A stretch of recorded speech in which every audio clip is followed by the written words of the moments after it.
Shalom teman-teman semua.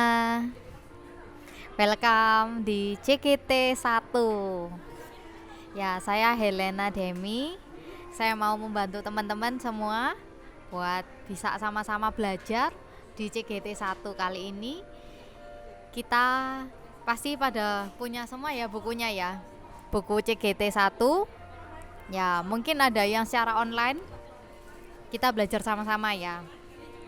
Kita ada 3 bab di dalam CGT 1. Yang kita pelajari sekarang adalah CGT 1 yang di bagian pengenalan gereja sel. Di bab 1 ya teman-teman. Yuk kita buka sama-sama. Pengenalan gereja sel.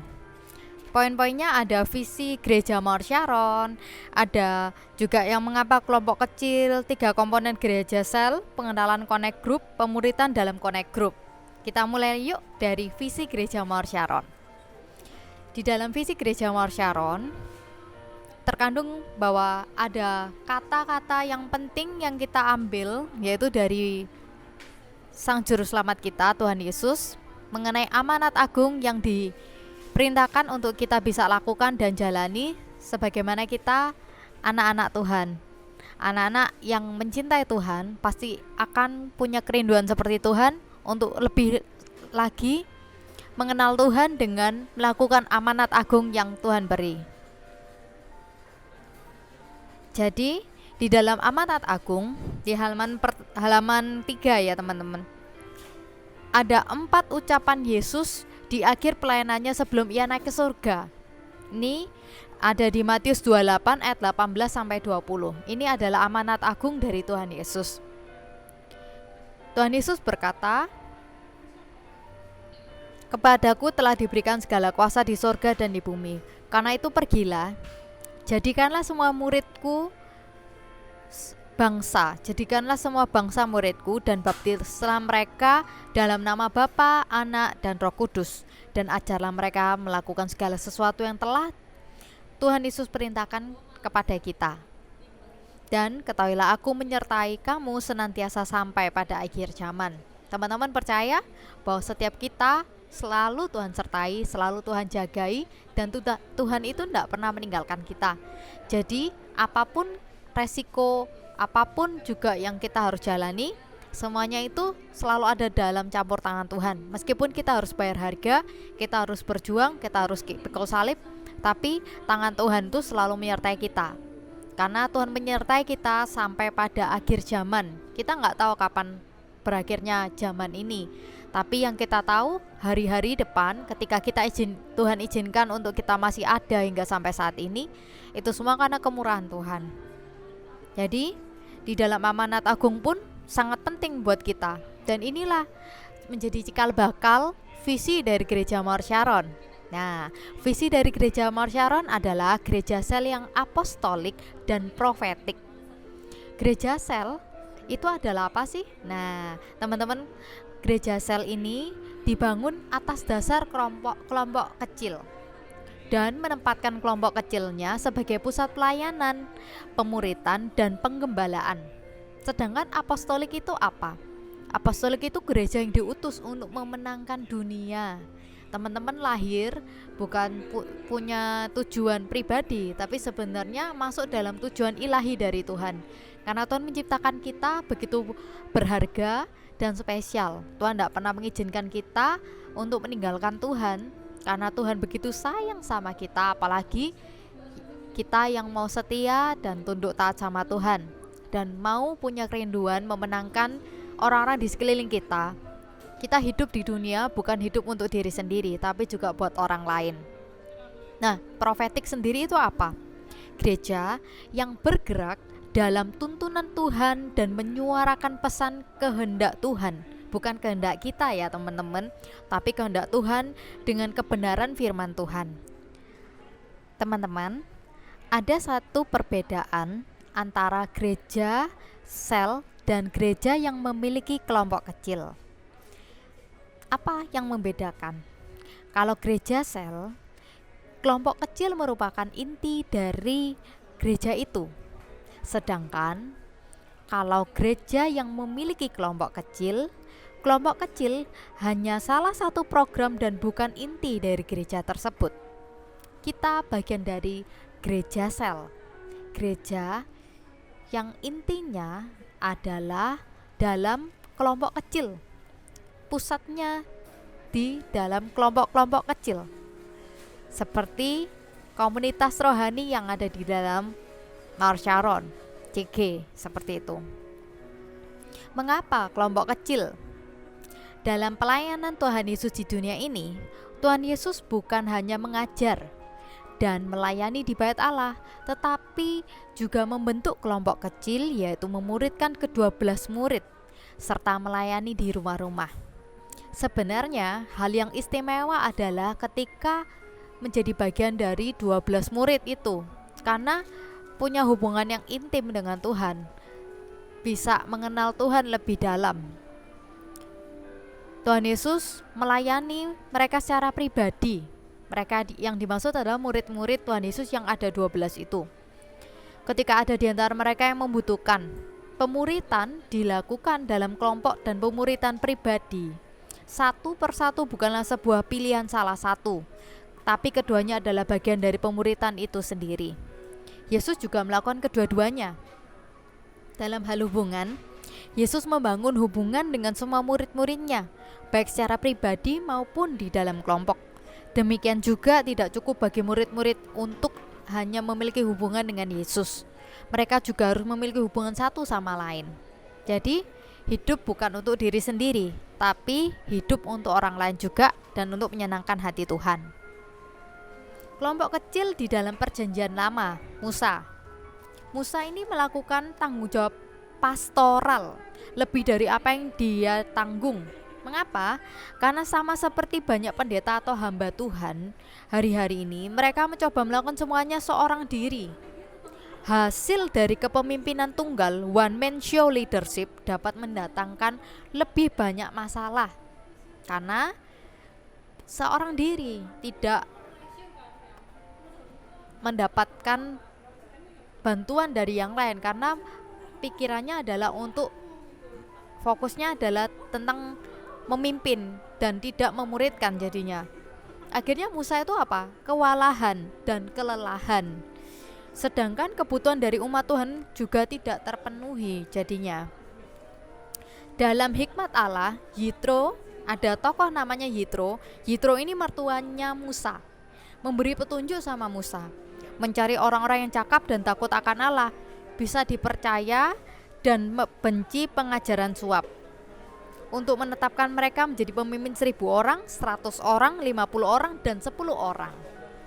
Nah, disinilah cikal bakal kita bisa saling salah satu dari kita ini bukan hanya memimpin untuk orang lain, tapi kita juga bisa saling memuridkan, saling membimbing, saling membantu, saling menopang. Jadi tidak hanya cuma satu orang aja yang berdiri, tapi satu kelompok itu berdiri bersama-sama. Hal ini dilakukan supaya apa? Bangsa Israel itu dapat digembalakan dengan baik. Jadi mertua Musa ini menjawab, tidak baik seperti yang kau lakukan itu. Engkau akan menjadi sangat lelah, baik engkau, baik bangsa beserta engkau ini. Sebab pekerjaan itu terlalu berat bagimu, takkan sanggup engkau melakukannya seorang diri saja. Jadi sekarang dengarkanlah perkataanku, aku akan memberi nasihat kepadamu dan Allah akan menyertai engkau. Adapun engkau, wakililah bangsa itu di hadapan Allah dan kau hadapkanlah perkara-perkara mereka kepada Allah. Kemudian engkau harus mengajarkan kepada mereka ketetapan-ketetapan dan keputusan-keputusan dan memberitahukan kepada mereka jalan yang harus dijalani, pekerjaan yang harus dilakukan. Di samping itu, kau carilah dari seluruh bangsa itu orang-orang yang cakap dan takut akan Allah, orang-orang yang dapat dipercaya dan yang benci kepada pengejaran suap. Tempatkanlah mereka di antara bangsa itu menjadi pemimpin 50 orang dan pemimpin 10 orang. Dan ini sangat meringankan beban Musa, dan ini pun jadi pelajaran buat kita ya teman-teman. Dan puji Tuhan, Musa juga mendengarkan apa yang jadi pandangan dan nasihat dari Yitro. Kelompok kecil di Perjanjian Baru, gereja mula-mula. Nah, gereja mula-mula itu dijelaskan di kitab Kisah Para Rasul. Mereka bertemu di rumah-rumah. Jadi kelompok-kelompok kecil itu ada di rumah-rumah dan di bait Allah, ibadah raya seperti CG, Connect Group. Itu adalah kita pasti berkumpul di salah satu rumah. Tapi sekarang juga bisa via Zoom. Tapi biasanya kita kan di rumah-rumah. Jadi berkumpul kelompok kecil di rumah-rumah dan kita ibadah bersama di ibadah rayanya. Jadi dengan bertekun dan dengan sehati, tiap-tiap hari itu kita bisa jadi semakin dekat sama satu dengan yang lain karena kita menjalin komunitas yang sehat, yang membangun di CG yang kita jalani, yang kita ikuti gitu. Seperti di Kisah Para Rasul 5 ayat 42. Dan setiap hari mereka melanjutkan pengajaran mereka di bait Allah dan di rumah-rumah orang dan memberitakan Injil tentang Yesus yang adalah Mesias. Kisah Para Rasul 20 ayat 20. Sungguh pun demikian, aku tidak pernah melalaikan apa yang berguna bagi kamu. Semua kuberitakan dan kuajarkan kepadamu baik di muka umum maupun dalam perkumpulan di rumah kamu. Nah, di sini masuk bagian yang 3 komponen gereja sel. 3 komponen gereja sel ada 1. Ibadah raya, celebration. 2. Kelompok besar, connecting time. 3. Kelompok kecil, connect group. Jadi kalau ibadah raya itu adalah biasa kita beribadah bersama-sama di hari Minggu. Jamnya kan ada beragam ya. Dan kalau ibadah raya itu tujuannya untuk apa? Dan tujuannya ada untuk menyembah dan kita juga mendapatkan pengajaran seperti itu. Kelompok besar. Di kelompok besar tujuan dan kebutuhan utama yang dipenuhi adalah persekutuan, persatuan dan impartasi visi. Sedangkan kelompok kecil, di kelompok kecil tujuan dan kebutuhan utama yang dipenuhi adalah pemuritan dan persahabatan. Semakin kecil lingkup kelompok kita, semakin kecil kita juga bisa saling mengenal satu dengan yang lain. Layaknya seperti kita mengenal Tuhan secara personal, kita juga bisa mengenal teman-teman kita secara personal dengan kelompok kecil seperti itu. Jadi jangan pernah teman-teman melupakan sebuah persekutuan, karena persekutuan itu juga saling menguatkan iman percaya kita di dalam Tuhan. Yuk kita masuk di pengenalan Connect Group. Connect Group adalah kelompok kecil gereja Marsyaran di mana setiap orang terhubung satu dengan yang lain, seperti link ya, jadi terkonek gitu. Dan digembalakan, dimuridkan dengan tujuan mengalami transformasi kehidupan dari yang sebelumnya mungkin emosional, sebelumnya mungkin pendendam, sebelumnya mungkin tidak mudah untuk mengampuni orang lain, akan menjadi orang yang lebih baik lagi karena karakternya diubahkan sama Tuhan melalui kelompok yang membangun. Makanya lebih baik pergaulan yang baik merusak kebiasaan yang buruk dibanding pergaulan yang salah merusak kebiasaan yang baik. Seperti itu. Connect Group bukanlah kelompok pemerhati di mana setiap orang datang hanya untuk membicarakan masalah mereka dan menerima pelayanan pastoral saja. Nah, Connect Group ini bukanlah perkumpulan sosial di mana setiap orang itu datang hanya untuk bertemu satu sama lain dan bersenang-senang. Mungkin gosip pria, itu bukan seperti itu. Dan Connect Group ini bukanlah kelas pendalaman Alkitab. Karena di mana setiap orang itu kalau misalnya fokusnya untuk mempelajari dan menelaah Alkitab dari seseorang, itu kan lebih baik dari seorang guru Alkitab. Seperti itu. Connect Group bukanlah ibadah atau persekutuan doa di mana setiap orang datang untuk menjalankan liturgi seperti penyembahan, khotbah dan persembahan seperti ibadah raya Minggu. Connect Group bukanlah kelompok pemerhati, bukan juga perkumpulan sosial, dan bukan juga kelas pendalaman Alkitab, maupun ibadah atau persekutuan doa di mana setiap orang datang untuk menjalankan liturgi seperti penyembahan, khotbah dan persembahan seperti ibadah raya Minggu. Jadi itu bukanlah Connect Group. Nah, social group dan care group memiliki aktivitas kepedulian yang tinggi, namun minim aktivitas pengajaran. Pendekatan kelompok kecil ini dinamakan sebagai life based group. Bible study dan mini service memiliki aktivitas pengajaran firman Tuhan yang tinggi, namun minim aktivitas kepedulian. Pendekatan kelompok kecil ini dinamakan sebagai truth-based group. Dan connect group adalah kelompok kecil yang seimbang dalam penyampaian kebenaran dan kepedulian akan kebutuhan hidup anggotanya. Inilah kelompok yang disebut sebagai transformation based group. Jadi tidak hanya life based group, tapi mendapatkan transformasi based group dan truth based group. Itu ya, ada 3 poin: life based group, transformation based group, dan truth based group.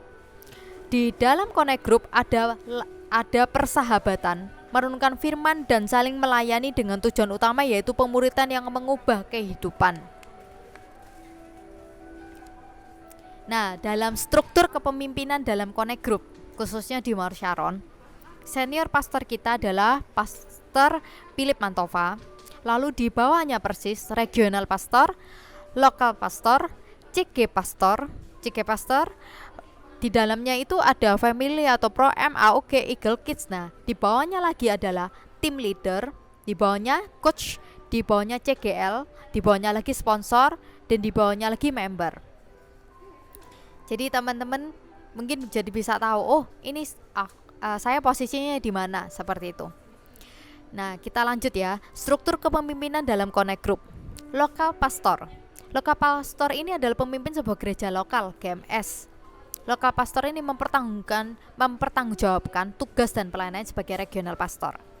CG pastor itu pemimpin dari setiap level connect group dalam sebuah gereja lokal.